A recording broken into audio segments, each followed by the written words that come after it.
I was born to be a soldier. Dad was a soldier. His dad, back as far as anyone could remember, soldiers. Good soldiers. Disciplined and obedient. My childhood days were spent in the woods with my friends, conquering kingdoms, subduing nations. Swords made of sticks, we spent hour after hour after hour defeating the enemies of Rome. Imagining ourselves commanders of legions of men, we fought bravely, sun up, sun down, tirelessly, gallantly. We were good soldiers, obedient. Big for my age, I lied and joined the Roman army when I was 13. Adapting easily to military life, by age 18, I was in charge of 8 men. By 21, I was a centurion with 80 men under me. Rome has conquered a tiny, insignificant kingdom called Israel. My men and I are left to occupy the capital city, Jerusalem. There's no honor to be had here. We're soldiers, not caregivers. But my orders are clear, and I follow them to the letter, including what I despise the most, crucifixion. Ugly business to kill a man slowly, sometimes 1 day to die, sometimes 2, even 3. I have no qualms killing a man in battle. I've done it many times. But this is not battle, it's torture. A helpless man tortured till he dies, and I hate it. But I'm a soldier, disciplined, obedient. Today starts like many others. 2 men are already nailed to 2 crosses, 1 more to be crucified. He stumbles slowly up the hill. As he and the small crowd with him come near, we can see that the condemned is not carrying his cross. But that's not unusual. Those condemned to die are near death already. Dehydration, stress, and the stripes across their back have taken a vicious toll. Something is different about this prisoner. Something I cannot put my fingers on. The very air feels strange, charged with power, somewhat like being too close to lightning, but different, stronger, much stronger. The group comes near, and I realize the power I feel is emanating from the prisoner.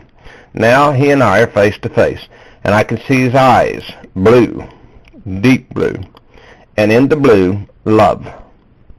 Pools of love that reach out to me and engulf me, causing me to shake and tremble and weep. What kind of man is this? I haven't wept since I was 10. Even so, tears or not, I have a duty to perform, and perform it I will. We are soldiers. 1 man on each arm, 1 for each leg. The condemned is placed, his arms ready to be nailed to the beam that will hold him in mid-air, suspended between earth and sky, for as long as it takes him to die. Most men begin to curse. Some curse me, some beg. I much prefer the cursing. This man utters not a word. He just looks in my face with those eyes of love. Tears again flow down my cheeks, but I have a job to do. Then the strangest thing. He lays his arm down on the wood, clenches his fist, and opens his hand, palm up, to the nail. 5 inches long, rusty, I drive it through flesh and cartilage and bone. Blood pours from the wound onto the wood, mixing with my tears, dripping red to the sandy dirt below. This man they call Jesus says nothing. He just groans and lays his other hand out, opens his palm to the nail. My men are seasoned, battle-hardened, and yet we all weep as I drive the other nail through flesh into the wood beneath.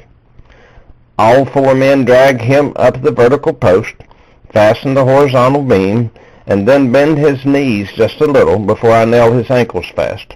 I learned my first crucifixion that the bent knees make it almost impossible for exhausted men to push themselves up to catch a breath. But push themselves up they do, time after time after time after time. Survival instinct forcing them to live when death would be so much better. And now he's crucified, hanging, and the long wait, sometimes 2 hours, sometimes 2 days. Always the mocking, taunting crowd, cowards, all. I would have waded into them with my sword, but Rome said they were allowed, and I was obedient, disciplined and obedient.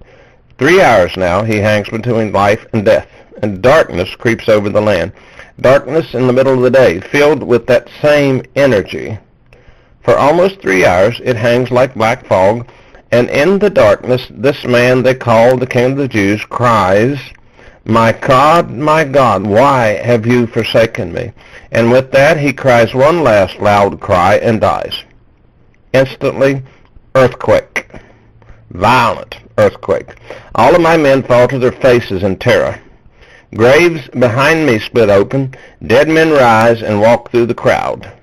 It sends the cowards of the crowd running, screaming in terror off the hill. I alone stand my ground, terrified but disciplined.